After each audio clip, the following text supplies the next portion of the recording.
different edition today as we're out on the road because we are testing yet another shoe from Hoka One One, the Hoka One One Valor. Now this shoe is kind of an interesting little thing. It reminds me of a design that probably started off of another design, or simply a modification. It has a slightly narrower forefoot than the regular Hoka line, so the toe box is a little bit more pointed. Looks a little more like a conventional running shoe. The graphics are kind of a throwback a couple of years, but the uppers are lycra with no sew lines, so everything is welded on, which means that it won't give you the same durability as sewn on overlays, but it's lighter and you don't have to worry about any of those sewing lines creating a problem. First impressions as far as the feel of the shoe are very nice overall. It's more responsive than the Clifton and a little more forgiving than the Conquest. So not as stiff as the Conquest, kind of that middle ground, but since it's a little bit narrower, it feels a little bit different than the Bondi. Now it is about 1.75 ounces heavier than the Clifton, so it's not quite as light of a shoe, but you can feel that a little bit in the structuring of the shoe. It feels good, not mushy at all, and plenty of padding. Now as far as Hoka goes, again, naughty shame on you.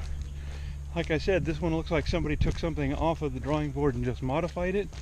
It still has the top part of the Hoka speed lace retainer strap and the speed lace eyelets, but it comes with regular laces. So naughty for a cost-cutting Hoka. This one has the padded tongue, so it's perfect for speed laces, but they didn't put them in it. What can I say?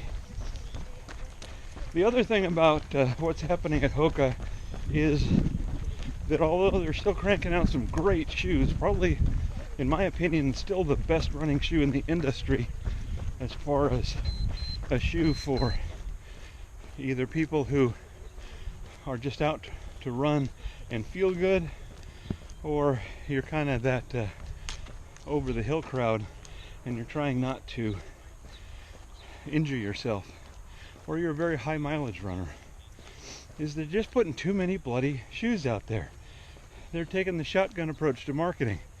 If we throw a bunch of them out there and everybody buys a few, that's good, instead of focusing on 4 or 5 great products and just marketing those. So again, it's a cost-cutting measure because you just make a few changes, market it as a different shoe, and you hope people buy it.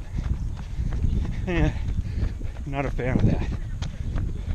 But it still remains my #1 running shoe. And I'll let you know at the end of this run, which is going to be a 10K, what I think about the feel. So we'll see you a little closer to the end of this run. Well, here we are at the end of the run, and yes, that's a leaf blower wars going on out there.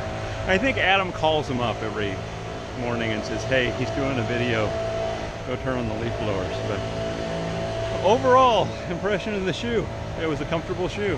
a little bit narrower in the toe.